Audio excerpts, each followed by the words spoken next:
Alrighty, welcome back to Lesson from the Mats. I'm your host, Jakar Oropallo, and today's guest is Greg the Prodigy Wooten, a two-time Muay Thai world champion, one of the standout fighters to come out of the legendary KO gym in London. Throughout his career, Greg competed against the elite international opponents, including some of the Thailand's most respected champions, while pushing the level of Western Muay Thai onto the global stage. Greg, I really appreciate you taking the time to join the show and share your journey and your perspectives. And let's go ahead and get started. Yeah, no, thanks for having me on. Appreciate Appreciate it. it. Yeah. So before reaching like the international stage, you came from the UK Muay Thai scene. And I feel like the generation of you guys were just like strong fighters. And I feel like, that era produces some really heavy hitters. What about that era made produce such like great competitors? I think it was a combination of things. I think the UK, we've always had quite a rich history of Muay Thai, like in the sense that people have been going back and forth to Thailand for a long time, much more than in the States. So, we've had a lot of the coaches have been back and forth. A lot of really top Thai trainers have come to the UK and trained and lived at various gyms. So I'm from the South, I'm from London, south of the country or middle of the kind of middle South area. But there was a lot of Thais that would come to a gym called Keddle's Gym. My original coach Bill Judd, had been to Thailand and he'd fought out there. It's kind of interesting because him as my coach, he had won a world title and he had been fighting from kickboxing to transition to Muay Thai, and he'd done judo before that. But I remember him telling stories about people getting stretchered out of the ring over there and like people dying and, like serious stuff. And it wasn't as sanitized as it is maybe now. People still die, unfortunately, but very, very rarely. So I think that generation of coach and that generation of man wouldn't be as technically as good as now, because just the sharing of information via social media was different. But the generation you're talking about, which is, my generation in the UK of, Liam Harrison was number one at the time and was, dominating the UK and international scene. Jordan Watson, Panikos Youssef. There was myself. There was Paul Kapowitz. Andy Howson was doing his thing against the best people. Damian Trainer. So our generation was at the point where we were coached by people that were just sort of almost first generation learning Muay Thai. But they were from a generation where it was no flash. There was no firework entrances and no fancy this and that. It was like you were fighting in community centers and you were fighting in, well, there was still big shows going on, but it wasn't happening on the scale it is now. So there was a rawness of that generation, which then passed it on to us. But then our generation also had the freedom of travel. Travel to Thailand was a lot easier. I think it was still at that point before social media took over. So you kind of did it because you loved it. You didn't really expect to make much money, and you didn't really expect to have any following or have any, you know, beyond the community of the gym and the people around you. Like there was the biggest thing was Axe Kickboxing Forum at the time. So that was the most hype it got. You were on like a kickboxing forum, and if your name got mentioned or whatever. And so that was the funniest thing. So like, I think that had, that's kind of what sort of summarized it. And then, yeah, then people were doing it purely for the love. It was less social media, but at that point where travel to Thailand was coming a bit more of a thing, and the UK had a circuit that was quite lively as well. So I think that was really kind of what allowed people of my generation to compete regularly. And yeah, Yeah. No, I think it's really cool because, this was probably like one of like the top three questions I wanted to get your perspective because I feel like as the sport has evolved, especially like me watching it over the past few years, I feel like there's been just a huge change. But, it has to be said that y'all were like you guys were like the setting the stage for practitioners like myself. So I was just really curious about what happened. Like what was the secret sauce? You guys are some heavy hitters and yeah, yeah. Do you know what? No, for me personally, I always wished I wish I strength trained a bit more to hit a bit more power wise. okay. So my style was a lot more pressure wise. But I think, like every generation, there's the people that have come before them. So You know, you've got Jonathan Haggerty and Nico Carrillo coming out of the UK. You've got those guys. And, you know, Liam Harrison just recently retired and things, but they laid, you know, their way was paved, and the pavement that they walked on and the stage that they walked on was built by the people before them, built by the people before them. So, you know, I was one of the people who was laying some of those stones down for others to walk onto a bigger stage and things there. Well, that's the way, you know, that's the way I would like to look at it. Because when I started, the you know, some of the top Thai fighters would come over to England and they'd fight the best English guys, and it was almost like you got respect if you lasted the whole rounds with them. You know, not that if you won, there wasn't really there wasn't winning against the top guys, the current top Thais. You know, because I got to see my coach fought Samkor, so you know, amazing kicker. And then I got to see Somrak as well. Somrak saw Kamsing, so Sanchai's mentor. He came to London. You know, Sanchai fought Liam Harrison in London. Borkow came to London as well to fight Jordan Watson. So I got to see some of the top ties in my time, but then it was always at that time. It was like, you know, they were still current top champions were still very hard to compete against and to beat. So it wasn't very common for like Westerners to be beating them unless they were older and past the hill, so over the hill and in the latter stages of their career. But then I think, you know, I thought Pet Boon Chu was the biggest scalp of my career, and you know, I managed to beat him. And I think it was a combination of things, like not to take away from the achievement, but it was a combination of it was his first fight outside of Thailand. It was a heavier weight than what he would be naturally competing at in the stadiums in Thailand. And you know, me coming with a totally different unorthodox game plan compared to what he was used to in the stadium. So kind of got him by surprise type thing. Yeah.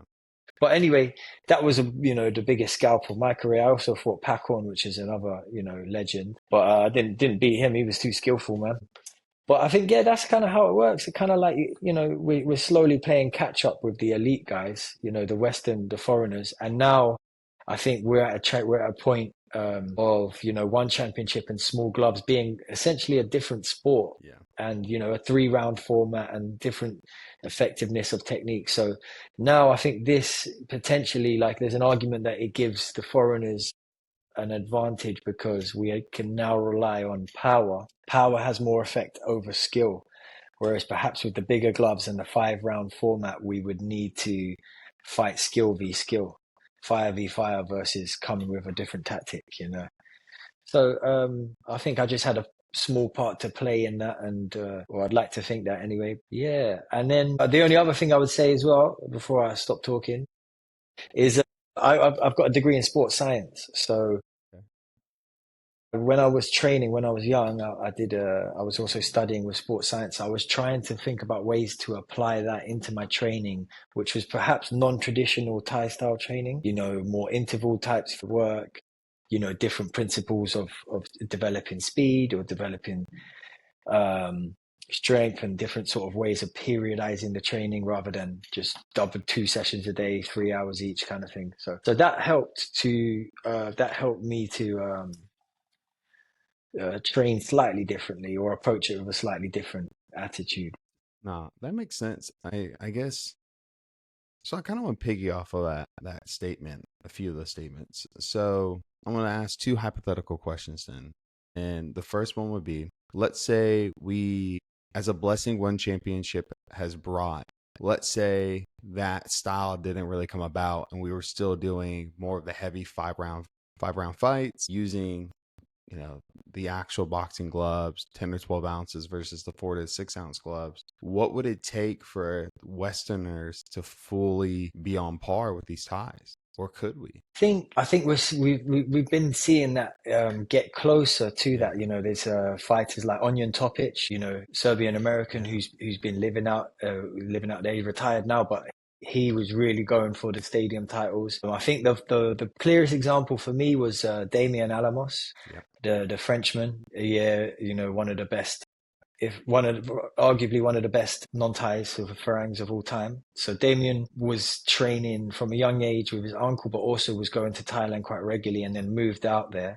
So I feel like if you move out there and you live the lifestyle and you train the same way the Thais do, then you got more of a chance of getting there. So there's some things which make it very difficult, I think, to win in that five in the stadium format and the five, which is without actually being in Thailand, it's hard to understand the gambling system. So, it's also a business as well. So it's also about connections to different promoters. So, if you're training at a gym that doesn't have any connections, or it has connections to Channel 7 Stadium, but not Rajadamnern, then you're going to find it difficult to get a Rajadamnern title shot. You know what I mean? So so it's about connections. It's about also, climbing the rankings. But while you're climbing the rankings, you also have to play the game with the gambling systems, which is very complicated. And I never fully understood it.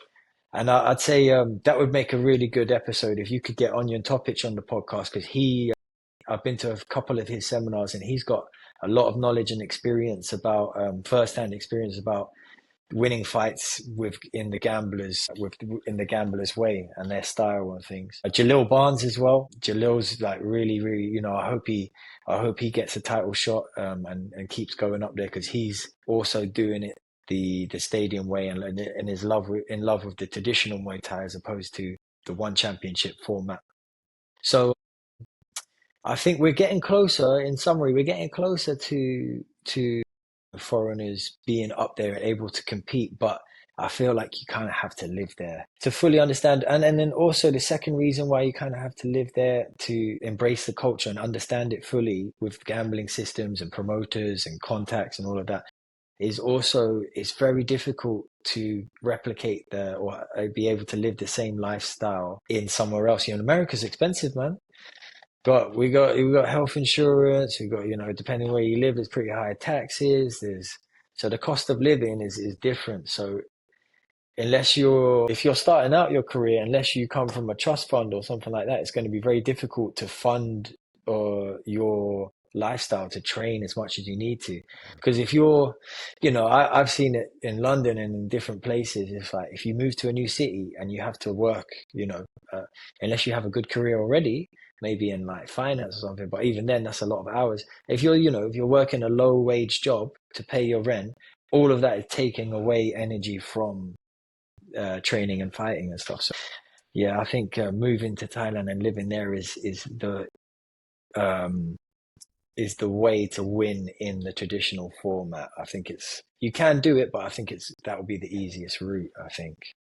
No, that definitely makes sense. And especially, I went out to Thailand back in the summer of 2022, and I can definitely understand what you mean. Just like how, especially being in the States, how drastic of a difference it is when it comes to like paying for stuff out there versus for paying for stuff out here. And then just like the culture and just how everything kind of like, yes, there's more to the country outside of just fighting, but also that's just such a huge component. And you can kind of, like you said, like build your routine, your lifestyle based off of fighting out there. And it's extremely hard to do it out here. Extremely hard. It is. Yeah, it is. And so I guess I piggy off of the second hypothetical question. Now that one championship is, on that big stage platform and it created this new style of the sport, do you think now Westerns, and this might be a bold thing to say, but is Westerns almost on the same level as a Thai native, a Thai competitor, or are we still slightly below? No, it's a good question. It's a good question. I think, I think first of all, let's look at sort of what the advantages and disadvantages are of the new format. So I think, coming from a sports science perspective, you're fighting generally 3-round fights apart from the title fights. So 3 rounds is a different energy demand to 5 rounds. So usually the fights will be faster paced. The small gloves will change the technique, but also the damage, the power produced is transferred more. So like when you hit someone with a smaller glove, it's more impact, it's more damage. So I think that encourages a lot more boxing. It also encourages a lot more explosive, like combinations and, aggressive attacks, which is a short sort of burst energy system. So you're kind of training slightly different athletes. You know, the 5 round format, which is a slow build of pace in, if it's the traditional stadium, slow round one, slow round two, gamblers place their bets round three, round four is the big round, the money round, and round five is kind of either the first part of the round, someone might try and knock them out and then they concede the victory or the loss. But these 3 round fights, so the type of athletes that do well with the 3 round small gloves are people who you know are extreme explosive power based athletes, people who are trained in that sort of fast burst system. You know, people that start slow are not the greatest converters to that style.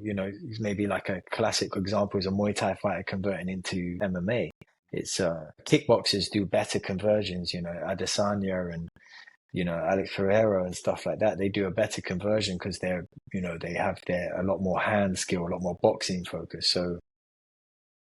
So I think we take those sort of things into account. But then we've got people like Rodtang. Rodtang's an absolute, incredible athlete. Like his ability to take a shot, his ability to give a shot, his power is, phenomenal. Like, so you have people like him, and he's not fighting as light as he did in the stadium, but he's, incredibly powerful. So I think when it comes to like whether the Westerners have an advantage or the Thais have an advantage, I think now it comes down to sort of maybe who adapts faster. See. So I feel like the Westerners are potentially coming from countries where boxing is kind of start with boxing, and also say like in the States, when you watch a fight here, the scoring it tends to favor, from my experience anyway.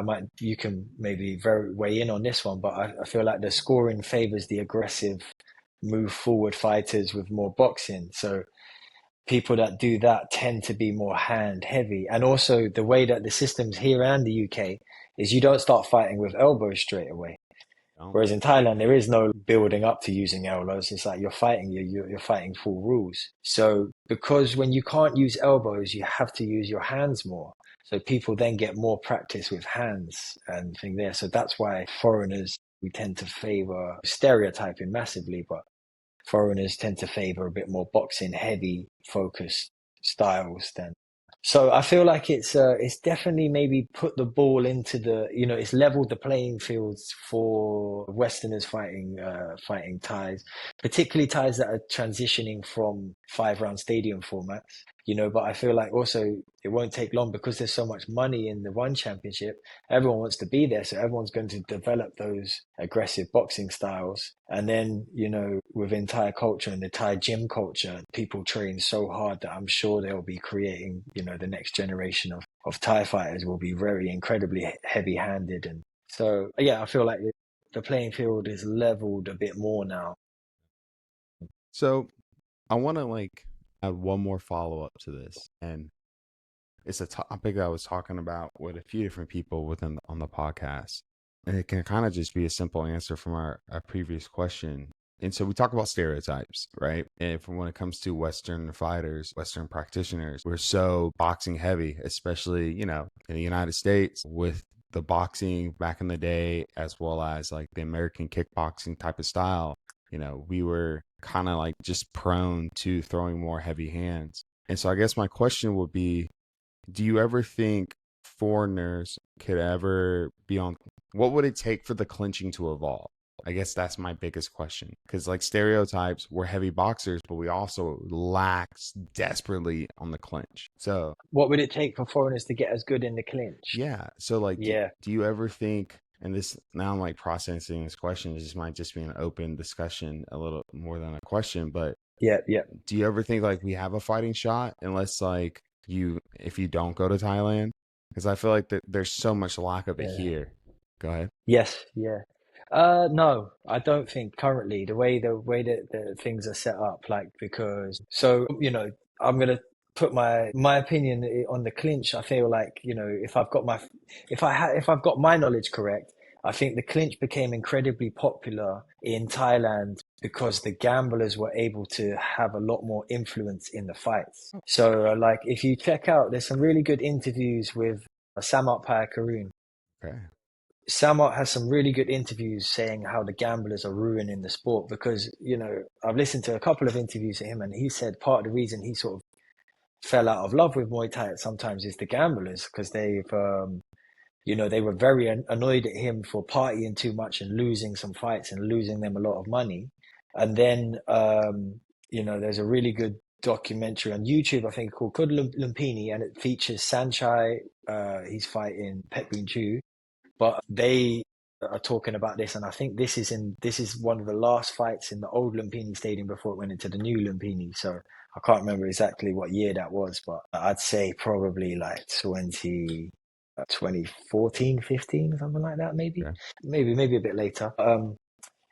They're talking about that, and they're talking about Sanchai having a style which is the old style, which is super skillful, outside, long range, kicking, moving, technical, and then Pet Boon Chu coming from FA Group, which is his gym, which is a very clinch heavy or notoriously clinch heavy style, and the Muay Khao, the clinch fighters kind of march forward, and when they get into the clinch, the gamblers can make a lot of noise and they can sway the judges' opinions. So I feel like the way that Muay Thai in the stadiums then became very clinch focused. So that's what sort of bred a lot of the clinch fighters. Yodwicha is another one. Um, Sagadao, the move forward clinch fighters. So then because of the gambling influence in the fights, people then develop that style to win the fights. Because sometimes it doesn't matter if you've won beautiful Muay Thai, because the gamblers have so much sway over the judges and the influence. So that sort of influenced why clinch became so important in Thailand. That's one thing. And then secondly, like I said before, you don't really fight 2 minute rounds in Thailand. You fight 5 3 minute rounds traditionally.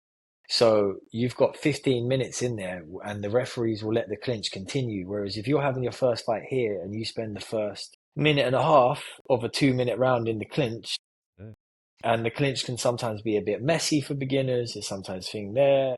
People don't really know what they're doing, and it's difficult to score sometimes. Like it can be, back and forth, and it's not the prettiest. So I think that's why it's going to be very difficult for Americans and Westerners in general to get very good at the clinch because the fights that we have here and the shows that we have here are not geared towards the clinch being a big element. The referees break it up early. The crowd doesn't really, I feel like Muay Thai in England and the thing is always trying to win over people. When they've got the traditional band music playing, people are like, what the hell is that? Like, it's like a screeching cat or like some bagpipes or what is this?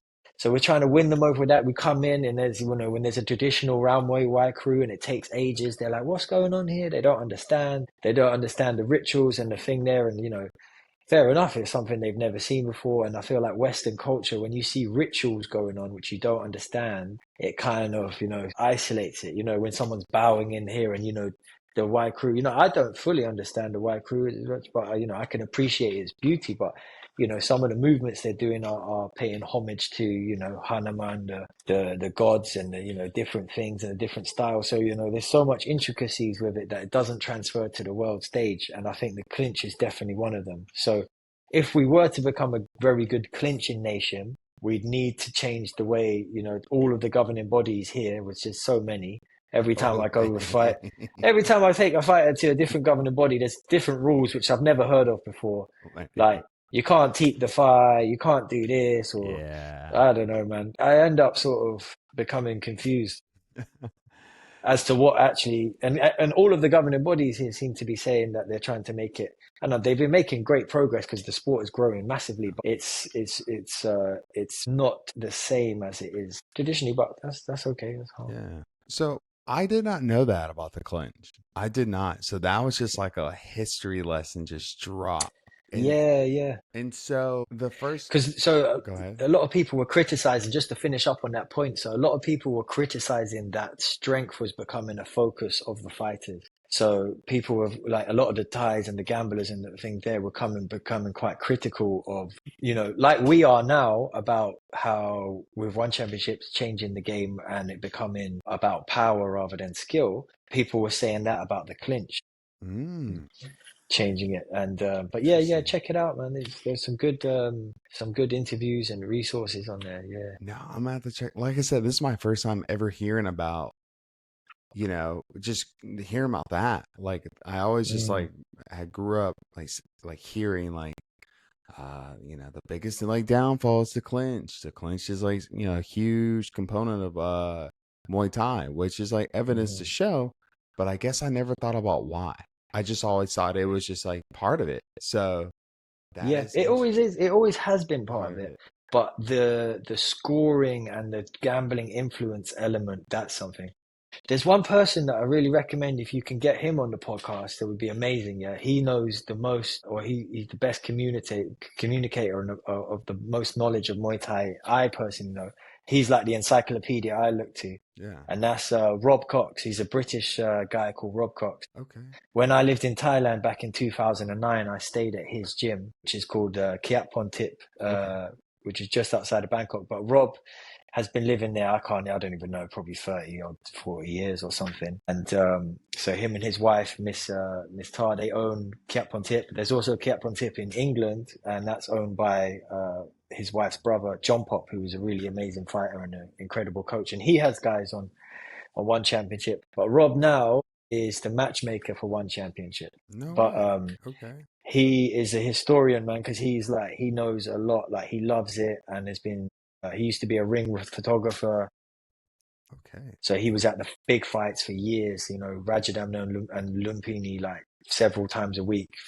Photographing all the fights, so he's seen it firsthand and can really communicate well how the gambling and the shifts and things there. So I'll try and connect you guys afterwards. But That'd be yeah, great. if yeah, he's got really good knowledge on this. No, I will definitely have to like explore that just because this, like I said, this is all brand new information. I would have never known. Yeah.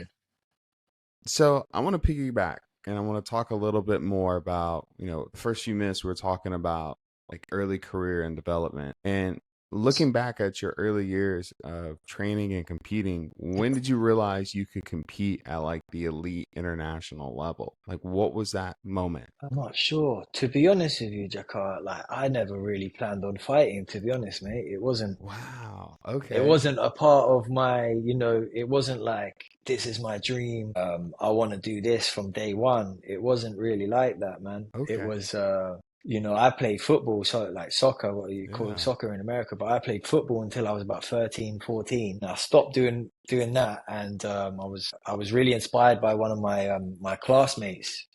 So, quick story, but he was Mohammed Masood was his name. So he was an Afghan asylum seeker essentially, Okay. and he was a Taekwondo fighter. So he was really studious. He wanted to become a doctor. He studied hard.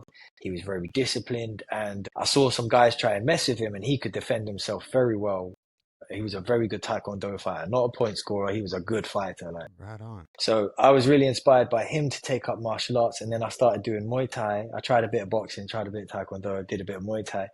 But I loved the practical nature of it. I did enjoy the rituals as well. All the it was really fascinating stuff. But I started fighting because my coach told me I was fighting. He's like, yeah, you're fighting next week or whatever, and I was like, all right. And then that started the journey of I like the process of training for something and trying to better myself, which is kind of how I see martial arts in general. It's there's the winning of fights and the sort of training hard and improving. But in order to, this is why I still work in the same fitness field of coaching and things, because disguised within fighting and trying to be the best fighter you can be, and understanding the rules and doing all that, you have to live. It's a life. It's like a lifestyle. You have to, when you become a fighter or a martial artist, you have to, you know, learn how to sleep better, to eat better, to train well, you know, you can't have an unhealthy mind and fight well. You have to look after your mental health and all of these things. And, that's why generally when you meet fighters, vast majority, particularly Muay Thai, because it's less tainted by the hunger of money and, there's a little bit of that. But I say people are generally like very grateful people, and they never, they're they're generally very down to earth, and it's because we're all walking the same path, similar lifestyles, and it's humbling, man. Do you know what I mean? It's humbling, you know. So I think when it comes to like when I thought I could fight at an international level, I did have a turning point actually. I did have a turning point when I think I was 20 or 21 or something. I was 20 or 21. I was at university. I was at college in England, and I was training and I was fighting, and I kind of was getting decent grades, and I was like, you know what, like I could get the a first, I could get the best grade I could get, you know, if I tried a bit harder, I could get the but you know, at the time, my studies was actually like my third priority. It was like training and fighting, working, and then studying. So like, you know, for someone whose studies was not my main priority, I was doing not bad. I fell asleep in every lecture because I was exhausted. I was training twice a day, and I was also commuting around London and teaching and Wow. working and doing, you know, I didn't have a social life and thing. And I did literally fall asleep in every lecture up until the last. I took a bit of time off to complete my. But I remember thinking then, like, I could actually get, you know, it kind of dawned on me that I was getting enough grades to make maybe get the best grade, like the best classification I could get, which is a first. And I was like, ah. And then I went to a seminar with a guy called Vinny Shawman. And Vinny Shawman is a mind coach, and he works within the branch of psychology called NLP, Neuro Okay. Linguistic Programming. So I don't know, are you familiar with that? A little bit studied. It was mentioned a little bit when I was in undergrad because I did study Cool. psych and neuro. Okay, Yeah. cool, cool. Yeah, neuro-linguistic programming is all about the thoughts and the words that we use in our day-to-day in our brains and the images. And it's about, you know, it's a bit like, yeah, creating or using the right words and right things to support your goals and things there. Anyway, he had done a seminar and he did a goal setting thing. I remember sort of being really inspired by how to set goals correctly and well, not correctly, but how to set in-depth goals and things Yeah. there. And I remember thinking about it, and I was like, I went home and I wrote these goals down on my wall, and I stuck them there. And you know, I kind of forgot about them. I read them from time to time, but one of them was to, you know, I thought I was really enjoying my training. I was like, I actually want to fight the best. You know, I want to fight some of the best fighters. I want to fight some stadium Thai fighters, some champions, some Lumpini and Rajadamnern champions. I want to fight, you know, world champions, good people. I want to win, you know, as much as I can. But also, I want to do that. I want to, you know, the other part of my goals, which, you know, sometimes you can achieve your goals and um, actually it's, you know, it's a bit, what's the word? So sometimes you can achieve your goals and it's not what you thought it is. You know, I you see. can achieve your goals by beating one of the, you know, top Thai stadium fighters, but along the way, you didn't have any friends, you've got no relationships, no one really liked you because you were so selfish while you were getting there. You did win, but like you're lonely or something like that. You know what I mean? So I also had other goals alongside that, which was like I want to make myself proud. I want to make my family, my friends proud. I want to, you know, that was a big part of it. I want to keep my good friends close, and you know, I was also because while I was studying sports science, sports psychology was a big part of that. And one of my lecturers was an expert in burnout. So she was telling us about how she was working with Olympic gold medalist winning athletes who, when they've retired, were extremely depressed.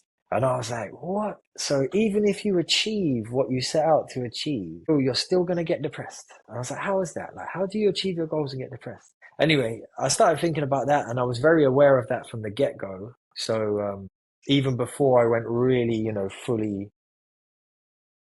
know, trying to be as best as I could be with every sort of cell in my body kind of thing. I was aware that it's going to overtake your identity. It's very difficult to have your identity separate, but also I was aware that like whatever you achieve, there's also, you know, it's not that easy afterwards. So I was aware of that and I did, you know, always try to keep, you know, certain hobbies and, you know, I tried to keep certain parts of myself separate and it not completely take over. And, you know, if things don't go well, you know, your life is ruined. Because, you know, what makes me sad sometimes is when I hear older fighters talk about their prime years and things.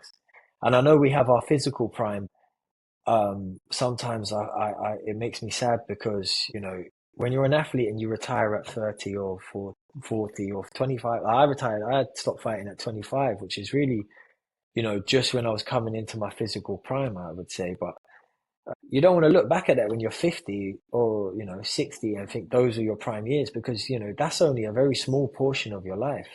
I think that made me sad about hearing that. So in essence, I'm going around the bushes, but like all of these things made me very aware that like sort of competing on the international level and setting goals and trying to be the best I could be. It's like I was very aware that it's not going to make you happy necessarily. There are incredible memories and incredible thing, and it's an incredible journey, but that doesn't guarantee happiness, and it doesn't guarantee you to be, enlightened. You're not going to become the Buddha because you win one championship, a belt. You know what I mean? I see what you're saying.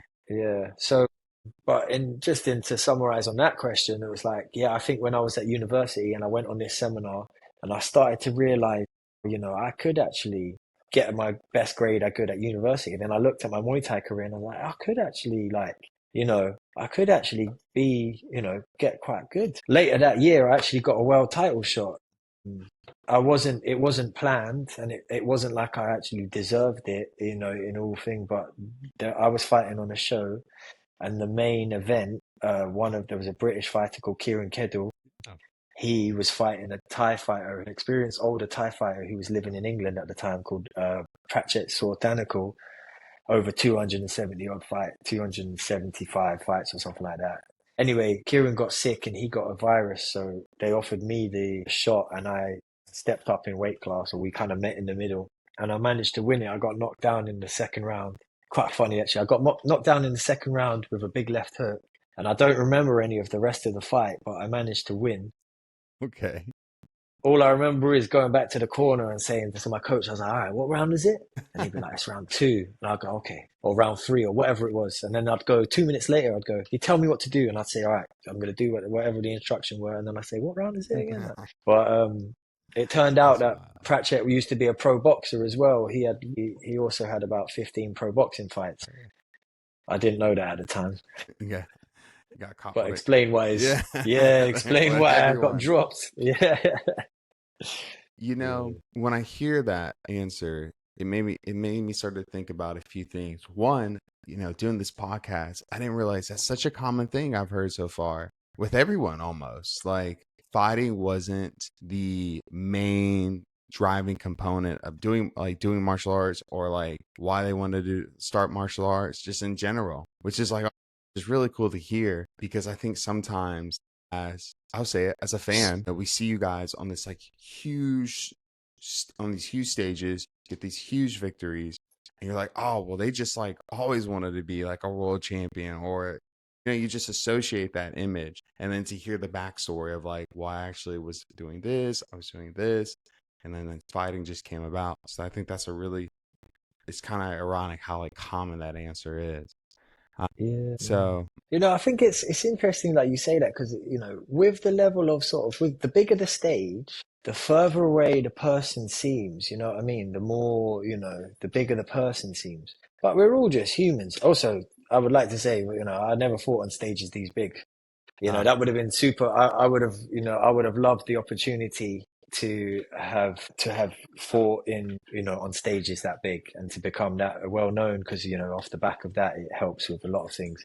But I never fought on stages that big. But with all the stages and with whoever, like celebrity people and all of that stuff, they're just humans too, man. They're just humans too, and like they just you don't get to see their human side as much because they're more protected and they're further to reach. Whereas the Muay Thai people, and I do hope that people continue to make lots more money. I hope they all because they all deserve it, yeah. and I hope Thailand, continues to increase their prices because it's a very hard life that a lot of the trainers have lived and all of those people. So they all absolutely deserve to get well paid. And all the guys put in, because boxing's made more money and UFC's made more money and all of these people have made it. So I really hope everyone gets big paychecks and can provide for their families and all the stuff. But they're all just humans, you know what I mean, man? Like they're all just trying their best and they fall into stuff and they're all it's all No, the same really. I mentioned before I had the opportunity to interview Tiffany Timebomb, and I was blessed enough to have her come out to the gym that I was coaching with at the time to do a seminar. And we were talking about that and a few other things. And this like same part of this conversation got brought up over there. And she was like, I'm just another person. If you ever see me, I'm just another person. Like she said she didn't see herself as like that global, that big name fighter. She's just Tiff, just like you're Greg. And like I said, nobody, we don't really get to see the backside, the personal side for many reasons, but it's just, it's cool to hear that. And so we talk about, the fighting, we talked about the history of Muay Thai. And so, and I know we're kind of reaching towards the end, looking back at your career, what moments stand out the most important in shaping you both as a fighter and a person? Okay.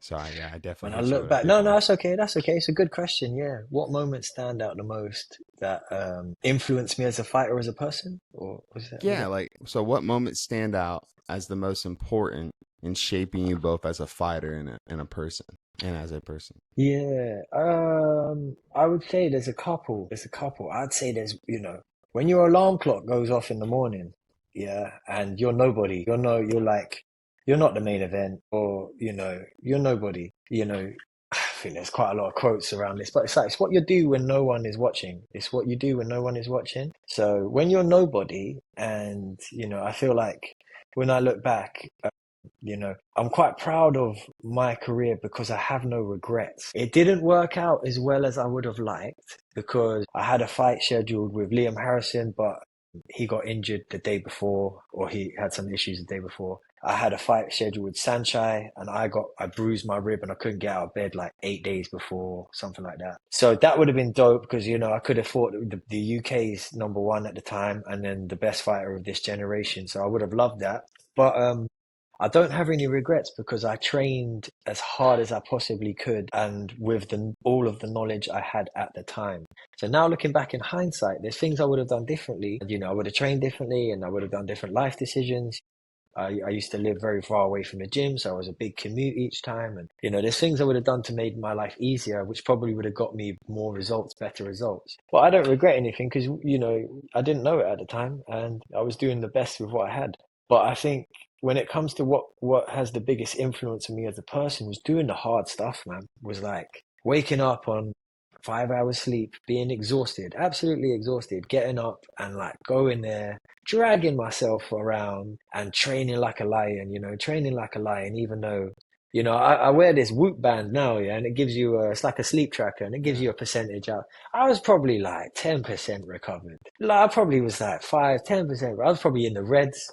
But like it didn't matter, man. It didn't matter. It's like the strength of your mind and the strength of your desire and the strength of your purpose was incredibly profound. It was quite miserable for me, a lot of it, if I'm honest, when I look back. Like I wasn't doing things the smartest. It was not easy, but it was also extra hard with long commutes and stuff. But I think that really shaped me, that element, the sort of learning, the learning of what's inside. And that was like a long-term learning process, turning up for training, training however many times a week, 10, 11, 12 times a week and commuting across the city and, doing everything that was necessary to try and achieve your goals. That's one thing. But then also you get like, you get closer moments. So, um, you might like this one, mate. You might like this one. Got Okay. you. Um, I had, when I turned 21 years old, I fought the week before. I had a fight, the week before, and that was when I had that title shot, that last minute title shot. So 2 weeks before, I was just a regular fight on the card, and then I got the title shot. A week before that, my granddad passed away, and like he had bought my first pair of pads and tie. Like when I was 16, he bought me a pair of tie pads and body belt. So he sort of, that was my first way of making money, and that's been my livelihood ever since. So my granddad died. I fought and I won that title. But when my granddad passed away, we were going to the funeral, and my brother was playing spotty Odie Dopalicious music, the Outcast song. Yeah. The one with the trumpets. Yeah. Yeah. Da-da-da-da-da, da-da-da-da-da-da. So Yeah. he had played that when my granddad passed away. Okay. And then when I fought Pacorn, so this is years later, I fought Pacorn and I came out to that song and I felt like I graduated. I was graduating. because he was the best fighter I had fought on paper at the time. He was, you know, multiple stadium champion, top G. Like he was fighting good fights. You know, have you ever seen him when he fought Ponce Sitmonchai and he won Fight of the Year? It was like 2015, it might have been 2009 or 2010. I'll go back on Check it that one. out. Yeah. Yeah, but like it was the fight of the year, and it was this crazy. I was living in Thailand at the time, and it was this crazy fight where him and Ponsonay like stood in front of each other and both throw like Oh, jab cross for like 10 or 15 times or something crazy. It was one of the maddest fights of all time.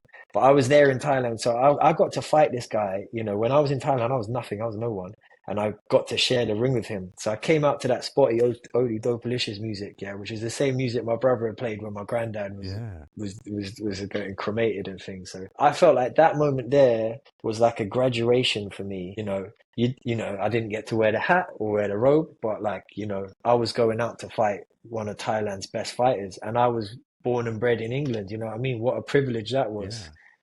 Um, so those moments, they are also like some of the most influential moments in my life because that was kind of a bittersweet moment. Another story, here you go, because I'd been knocked out the fight before. Okay. So I'd only ever been knocked out once, but about 5 or 6 weeks, or maybe 6 or 7 weeks before, I was trying to have a fight before fighting Pacon, and my original opponent fell through. So Mike's gym in Holland, they brought I fought one of their fighters, a Okay. guy called Christian Bayer, who's you know, he was a glory fighter and he fought for the title. I think he fought Sitachai for the glory title at some point. But Okay. Christian Bayer, very strong fighter. He was a last minute replacement and he was like 2 or 3 weight classes heavier. And I never actually saw what he weighed in at, but I just was like, whatever, man, Yeah. I'll fight him. Like, I Let's need to ride. fight someone. Yeah, he knocked me out in the second round though with a straight right hand. I was trying to get into the elbow and knee range with him because he was a kickboxer. I was trying to get into the, Yeah. you know, closer quarters and he caught me with a cross. So it was a lesson learned. I still think, you know, I had the skills to beat him, but he was the better man on the day.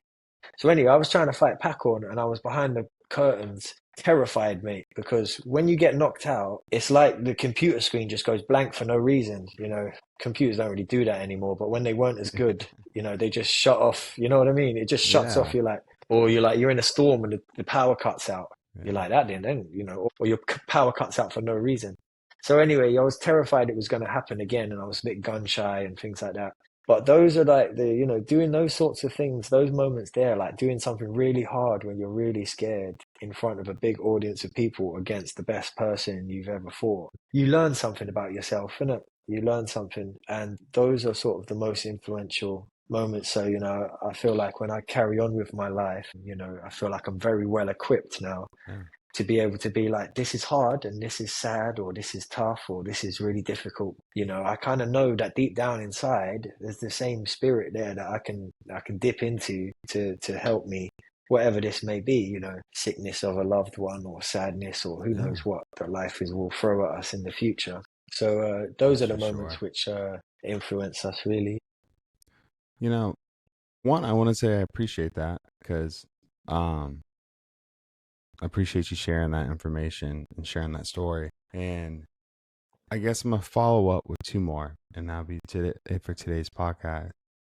You know, it's becoming more fighting as a Westerner, fighting a Thai. Definitely early 2000s, 90s to 80s. You know, it was I feel like a very big deal when a Westerner fought a Thai. Like I feel like there was kind of like that mindset where you're like fighting the next level, and I might be reaching on that statement.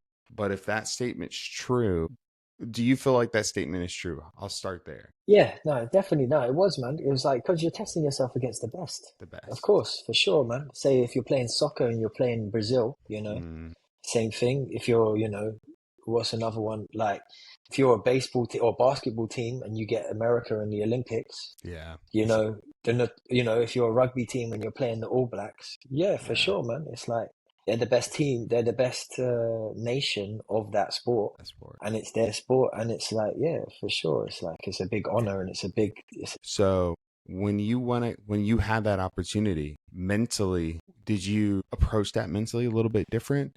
Because I feel like, you know, we would all have to train a little bit more intense, but I feel like what was that mental component like? having to prepare for that first Thai fight with a Thai native?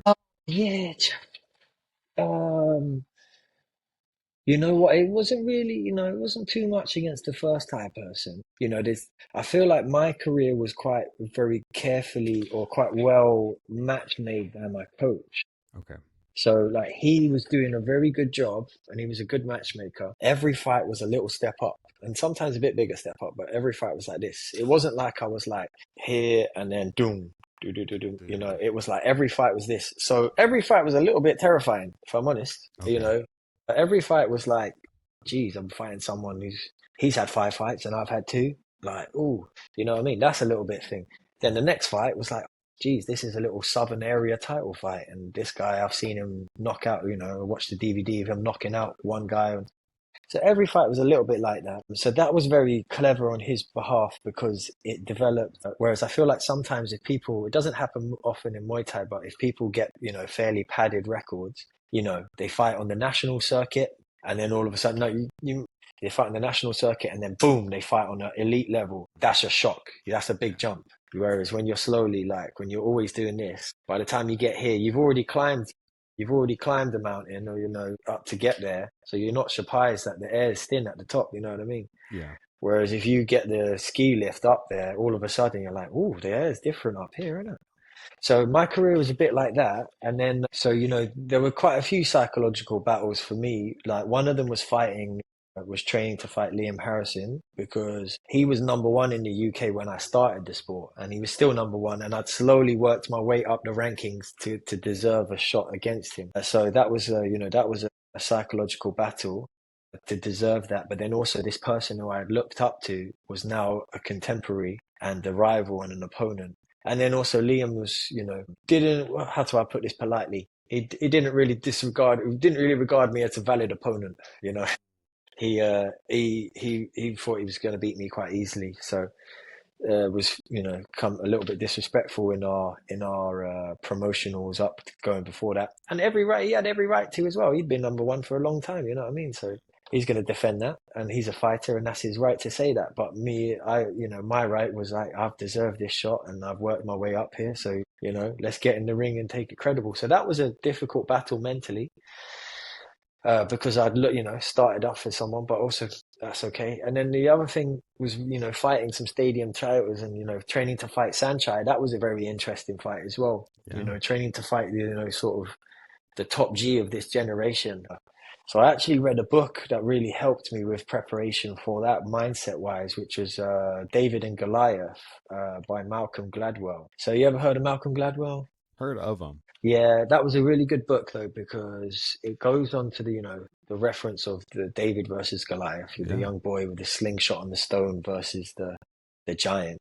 But it goes on to like finding your advantages and delving deep into your advantages, even though it doesn't look like there's many on the surface. It's like trying to tip the board game or, say whatever, the Scrabble thing, looking at it Yeah. from different angles until you can find an advantage and then really, really like leaning into those. So anyway, that was a cool thing. And then Yeah. the last thing that helped me with my mindset against fighting Thai people and champions was my coach. He was quite an old school guy. He was quite a scary guy in that he was a real sort of from a tough generation of man. His approach was like two things. Was one of them is like if they have arms and legs, they eat shit like you do, and you can beat them.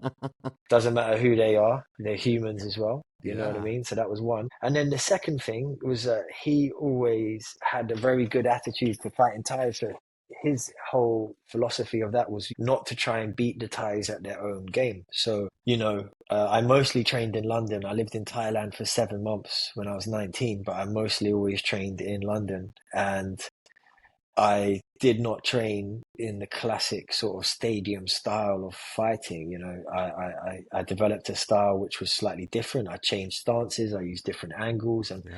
I was not also. It would, if I was trying to work my way up the stadium rankings in Rajadamnern or Lumpini, I would have to fight the same system that everyone does because otherwise, I'd lose on points, and I wouldn't appease the gamblers and all these things. Yeah. But I wasn't doing that. I was fighting in the West, and I went to some of the IFMA World Championships and stuff. So I developed a style which was quite unorthodox and quite unusual rhythm and timing. And, you know, there was pressure, but there was stance changes and there was, Yeah.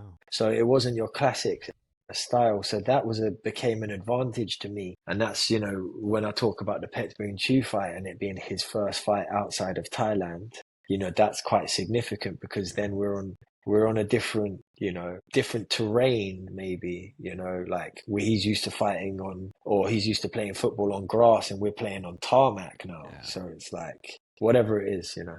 No, I get you. So those were all sort of the psychological side of training to or preparing to fight, you know, Thai people. But I think the main one was just the steady step ups because they Yeah. were all scary. Every step up was scary, you know what I mean? And so you kind of get used to that and you just develop coping mechanisms. Yeah.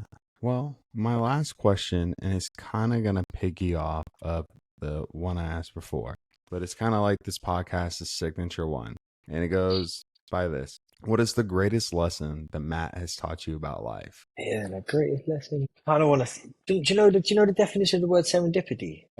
I don't. Ah, okay, because I kind of want to use it, but I'm not sure I'll be using it in the right way. Okay. But I feel like that's what it is.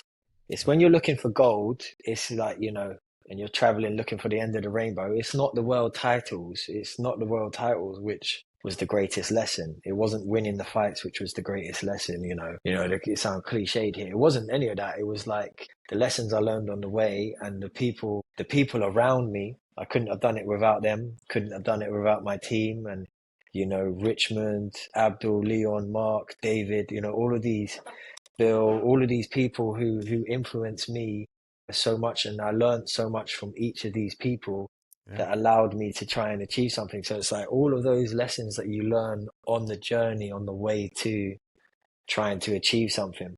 That was the real, you know, that was the real gold. I need to look up the meaning of serendipity now.